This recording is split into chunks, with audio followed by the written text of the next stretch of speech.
Hey everyone, we're going to talk about replacing an empty keg detector on both a blended gas panel like you see here, or like our straight CO2 beer pump panels you can see here. An empty keg detector can crack from a number of reasons. One, something could have bumped into it, or maybe the float was kind of stuck, so someone was trying to bang on it and they were banging on the clear tube, not necessarily the top of the cap of it. Could be from the cooler being too cold and essentially kind of freezing the liquid and causing fluctuation that way, or maybe the pressure is too high on the kegs and it's causing a burst from there. A whole host of things could happen. It's not very common, but it is an issue that can happen. The process for swapping them out is pretty straightforward. There's just a couple different steps on each one. The tools that you're going to need are a Phillips screwdriver, an adjustable wrench, a 5/16 impact driver bit for getting the screws off the mounts there. And for the blended panels, if you have it, you should have a cleaning canister. Looks kind of like this, might be a different color. For the blended panel, we'll start there. What we want to do is, since we're going to be removing this whole part, we want to make sure that the system doesn't have any liquid in it. The best thing to do is to take your cleaning canister and you'll just connect the keg tap to the line that you want to connect to. We're going to do line 4 for this sake. Connect your keg tap to the cleaning canister, and it can be empty. And so what that's going to do is, once you hook up that keg tap and turn your gas on, it's going to just blow gas through the whole system to push it out. So if you have your canister emptied, keg tap connected to it, pressurized, you just go to your dispenser and you could hold the size down that you want. Easiest thing to do is to go into purge mode, or if you have the 3-product or the 3-button circuit board, you'll press these small and medium buttons together. That'll put you in like manual mode. So once you're in that mode, push down the cup coupler with the glass held upside down over the line, and then push down the coupler and blow everything out until you just have gas coming out and no beer. If you wanted to, before you do that, you could fill the system with water on that line, then blow that out. That kind of helps clean things out a bit. Totally up to you, doesn't matter too much. Once you have the line cleared out, we want to turn off the gas. So turn off your supply to that. Then you can go back up to the dispenser and just push the cup down and get any gas that's left over in the system pushed out. You could also just open up the purge on your EKD there, just to help bleed off any excess gas. Or as you start to take this apart, you can slowly drain some gas out by our connections here. We also want to remove our purge tubing from the top of the empty keg detector. So you can see there's a blue piece right here that you want to push down on. Push down that and that'll release the tubing. So the first thing we want to do is remove the reed switch from the empty keg detector, and that's what this brown cable is right here. There's a screw here that needs to be undone. That, and just pull down, and this white piece right here is our reed switch. This has 2 forks in it that, when they're magnetized together, that's what from a magnet in this float here, that's what lets us know at the dispenser that a keg's empty, because this float has dropped and the magnetic pole is being read. Once that's removed, we can remove the beer line nut here.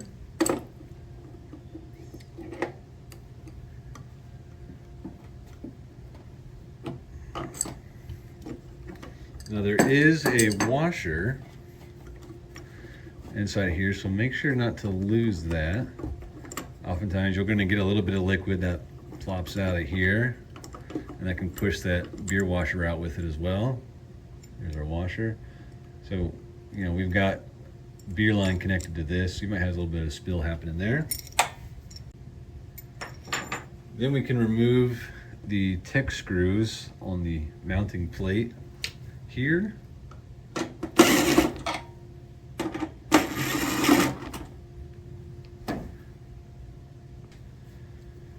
With the screw removed, we just have to remove this beer nut here. And again, there's a washer in here, so make sure that doesn't get lost. You can see it down in there. That's how to remove our EKD assembly. To put the new Empty Keg Detector on, you kind of just work in reverse. So I like to start on this connection first, make sure our beer washer is in there. And just screw that in finger tight. Then we're gonna put the tech screws in.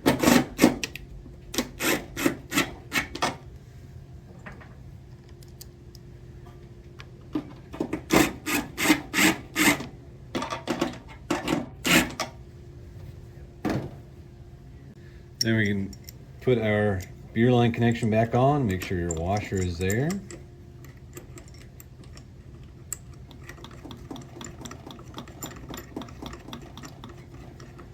Get that finger tight, and then go ahead and grab your wrench.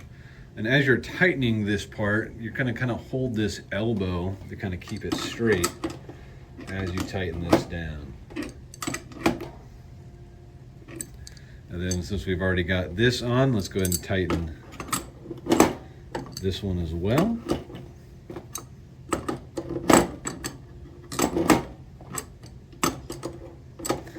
If these are loose at all, you'll know once you connect your keg to it, because you might have some beer seeping out.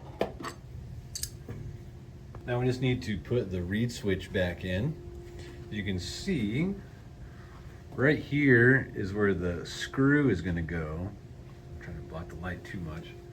And then just right in here where this kind of slot is, that's where the reed switch goes in.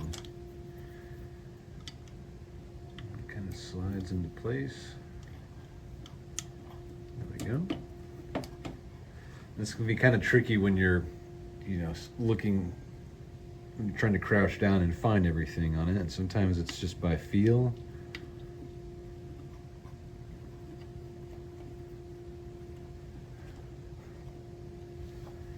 Started. Just keeps it in place that way. Once you're back together, you can put your tubing back in and hook up your keg and turn on your pressure. Watch this fill up, check for any leaks that come out from there. And if everything looks good, you can top this off like usual. Go up to your dispenser, get the air pockets out through the purge function, and get back to pouring. To change an empty keg detector on a straight CO2 system with our panels that have beer pumps here, a couple extra steps than with the blended panels. First thing we want to do is get the liquid out of the system. So if we're going to be working on just one line, we can just hang up the keg tap. It doesn't have to be on an empty canister or anything. You can run water through the system first if you want to, not totally necessary. You can just hang it up here or hang it up on the tap hooks if you have a newer EKD setup. Go up to your dispenser, go into the prime or purge manual override function and blow out the system first to get as much liquid out as you can. Once your line is empty, you're gonna have something happen, sounds sort of like this. What's happening is these pumps are they're forcing gas in and out to pump any liquid through that we need. You can just turn off the main system here, shut off both if you need to, or if you want to keep the other line pouring, in saying that, you know, say this one's, if this one has liquid in it, it's not going to be clicking, but this one's empty, so this one is clicking. Does that make sense? To keep everything running, on this one, there is a little tab, and it's marked with a sticker here. My sticker fell off on this one, but there it says CO2/air right here. And there is a black tab in front of this brass block. Not this one, don't mess with that. Got this right there, you just push out towards you, pull down, and that shuts off the gas to there. So you can work on this and still let beer pour out of this other line.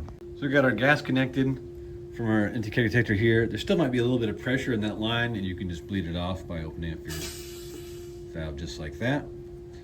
And then we want to remove the purge tubing at the top, so we're going to push down on this blue nozzle here and just pull up on that.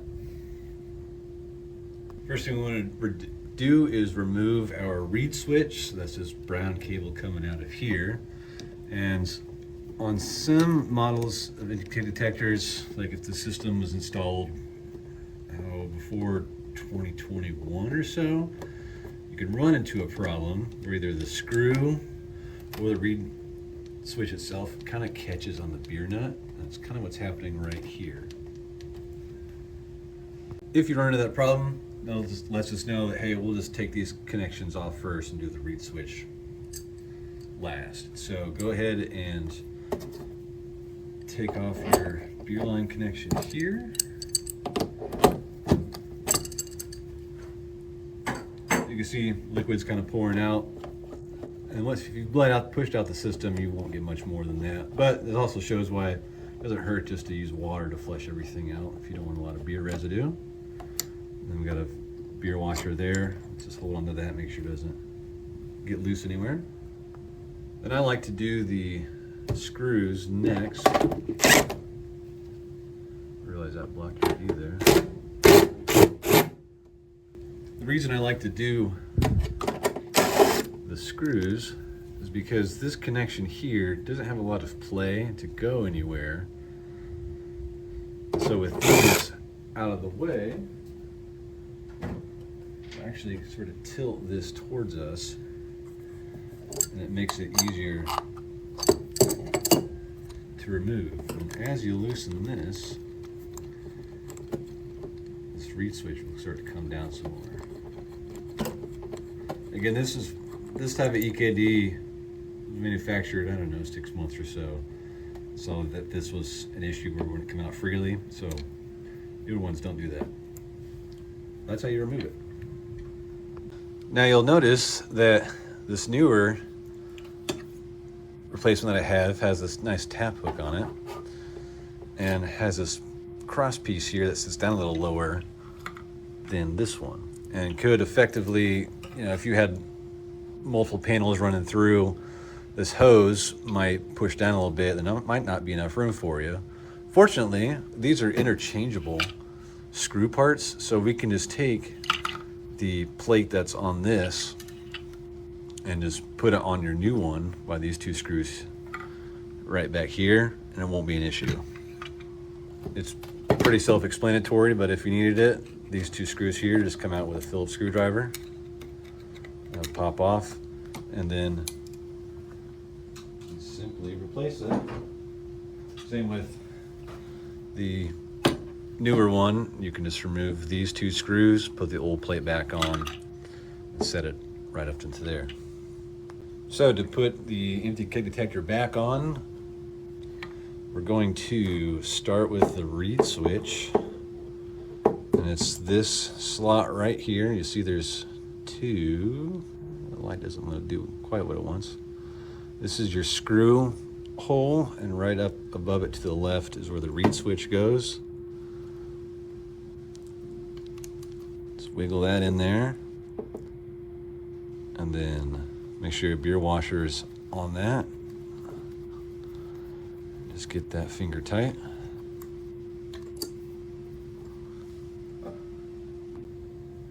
Once you've got that on, you can line up your screw holes and screws back in. Again, this is a 5/16 driver bit.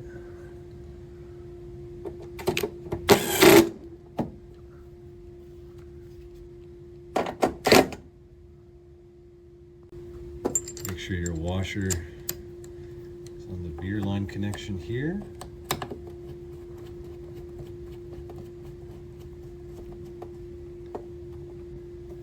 Once that's on, go ahead and kind of hold. I kind of push the beer line towards the panel.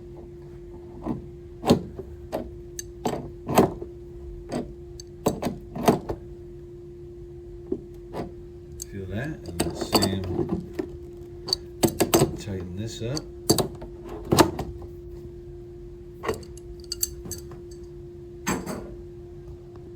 Now we want to put the reed switch screw back in as well. If you're able to kind of crouch down and look up into it, great. If not, sometimes you kind of just do it by feel.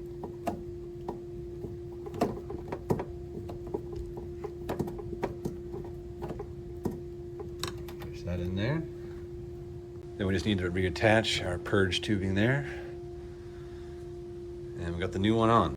So now we need to reattach our gas hookup. So looking back at the kind of bottom left panel, or bottom left corner of our beer pump where it says air CO2, just push into that and push the black tab in.